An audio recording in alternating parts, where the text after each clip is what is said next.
Muitos casais estão deixando para ter filhos, como se diz, mais tarde. É cada vez mais comum mulheres e homens terem o primeiro filho por volta dos 40 anos. Pois é, e os motivos são os mais diversos, né? Desde o desejo de investir primeiro na carreira, até a simples opção de engravidar na meia-idade. Este é o assunto de hoje com a psicóloga Lígia Guerra. Bom dia, Lígia. Bom dia, Thaís. Bom Olá. dia, Solé. Eu poderia citar vários motivos aqui. Vamos lá, carreira, dificuldade no relacionamento, medo até de ser mãe. O que mais tem levado as mulheres a ter essa opção de engravidar aos 40 anos? Acredito que o próprio repensar na maternidade, porque essa possibilidade das mulheres terem os filhos mais velhos antigamente não era tão recorrente.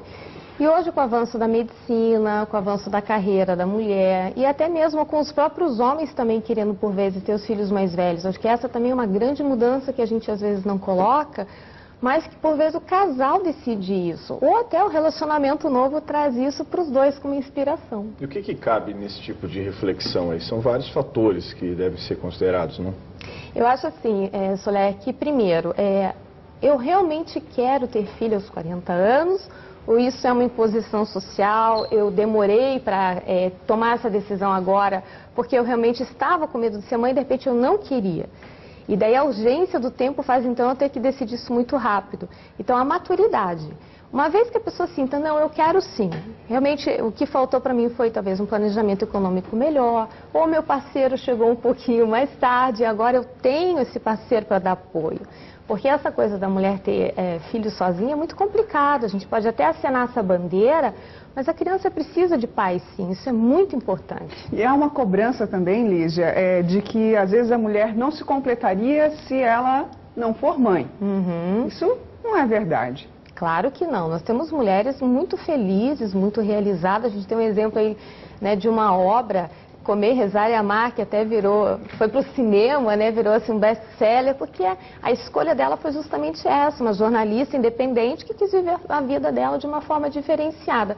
E por que foi sucesso de público? Justamente porque ela quebrou esse padrão de comportamento feminino. Ela optou por uma vida diferente. Isso não torna a mulher imatura, enfim, como muitos pensam, né, ou até egoísta. Eu acho que egoísmo é você ter filhos sem estar preparado só para usar isso como uma aceitação social. A escolha da maternidade, ela é belíssima desde que feita realmente com consciência. E o papel do homem nessa hora é fundamental. Ele tem que saber medir bem as palavras, enfim, deve influenciar, tentar influenciar mais ou ficar mais na dele, digamos assim? Eu acho que é muito importante isso que você está perguntando, acho que saber ouvir, porque muitas vezes a mulher, durante o diálogo com o seu homem, com o seu marido, com o seu namorado, ela fala coisas que nem ela tinha elaborado internamente, porque o ato de falar faz a gente refletir. Por que a gente às vezes vai para um happy hour e pensa coisa que a gente não pensa o dia inteiro no trabalho? Porque você relaxa, você pensa por outras perspectivas. E o parceiro bom é o parceiro que sabe ouvir e que não impõe, mas que acolhe. Então, quando o casal entende que eles desejam isso, aí é muito bacana para os dois. Mas quando eles entendem que eles realmente não querem, também pode ser uma outra opção de vida.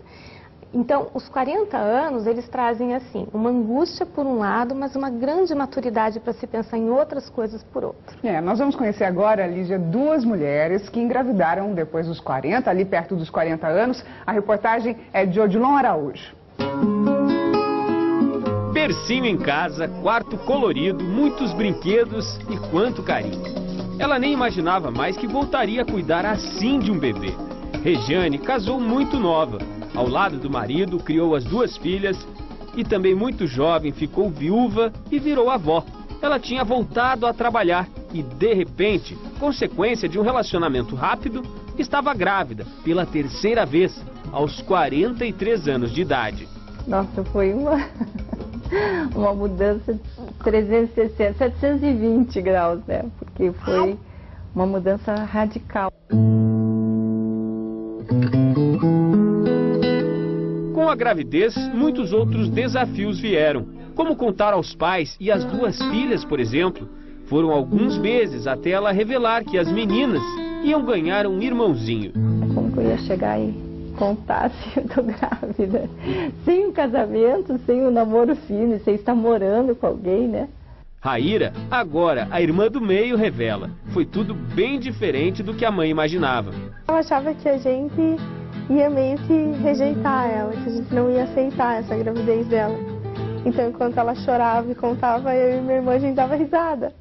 E até contar para o pai de Davi que ela estava grávida foi difícil. Por isso, ele só foi avisado no 7º mês de gestação. Hoje é um amigo e sempre que pode vem ficar perto do bebê. Para a mãe, está sendo um recomeço. Do Davi, eu sou uma mãe avó. Eu tenho mais paciência. Eu não sou tão afoita quanto era, quanto eu fui para criar as minhas filhas. Assim que terminou a faculdade, aos 21 anos, a Silvia já estava com os objetivos bem definidos. Fez várias especializações e investiu alto na profissão. O casamento, que ela também sempre quis, só veio mais tarde. Acabou não dando certo. Mas antes da separação, logo que ela completou 40 anos, a Sofia nasceu. Hoje é a maior alegria dessa mãe quarentona. Silvia admite que muitas preocupações passam pela cabeça. Eu imaginava, podia ser que não desse certo, que eu tivesse problemas na gestação e tivesse algum tipo de aborto espontâneo. Mas qualquer problema, qualquer dia ruim é compensado com este sorriso cheio de amor. Perninhas cruzadas, atenta sempre aos gestos e comportamentos da mãe, a pequena Sofia hoje é companheirinha inseparável. As dificuldades, claro, vão aparecer. Qualquer mãe sabe muito bem disso. Regiane e Silvia estão preparadas. Eu diria, planejem suas vidas, não vivam em função disso, né? Mas não desistam do sonho, porque tudo pode mudar e mudando aos 40 é uma delícia, né?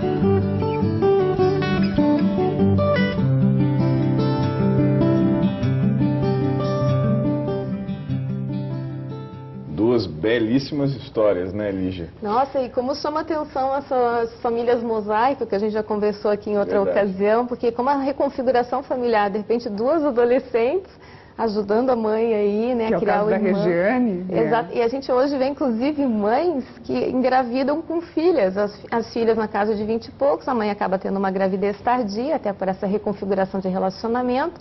E, de repente, acontecem essas situações interessantes da vida aí, né? Lígia, um dos medos das mães que têm filhos aos 40 é justamente, de repente, você não conseguir acompanhar a juventude desse filho. Faz sentido isso? Eu acredito que não, até porque, como nós vimos esses dias ainda sobre a questão da terceira idade, as pessoas estão vivendo com uma qualidade de vida cada vez maior, estão se exercitando, tem acompanhamento nutricional, médico, psicológico, enfim. O que acontece é que às vezes existe uma angústia em relação à distância das gerações, até para os pais, será que eu vou entender a cabeça do meu filho? De repente meu filho está com 20 anos, eu estou com 60, será que essa distância não vai afetar a relação? Então entra um fator compensatório que é o tempo. Esses pais normalmente mais velhos, eles têm mais tempo para a família, para se dedicar, para ter mais diálogo, e isso por vezes, ao invés de afastar, une. E como é que faz aí quando o pai ou a mãe é acusado de ser mais permissivo? Foi pai ou foi mãe mais tarde, enfim, né? E aí acaba concedendo tudo que a criança quer. Às vezes, se tem filhos mais velhos, os mais velhos vão dizer, na minha época não era assim. E eu acho que os filhos mais velhos são cruéis nessa época, porque eles ficam, poxa, eu não podia fazer isso, agora meu irmão pode e tal. Né? E os pais têm aquele velho discurso que não deixa de ser verdade, mas eu também não tinha essa paciência que eu tenho, essa calma. Então, eu acredito que essa permissividade, quando ela ocorre, que é comum, ela tem que ser compensada com o diálogo, né? Então, é justamente essa compensação da gente ter mais tempo com filhotes em casa aí, faz com que essa permissividade, ela venha como um contraponto do diálogo, de você ter mais tempo para explicar as coisas, de pontuar limites. Então, tudo tem ganhos e perdas, são os prós e contras de certas idades. Aos 20 anos, às vezes, você não é tão permissivo, mas também não tem tanto tempo para os filhos, né? Obrigada, Lígia. Eu que agradeço. Ótimo dia a todos. Até quinta. Até. Bom dia. Bom dia.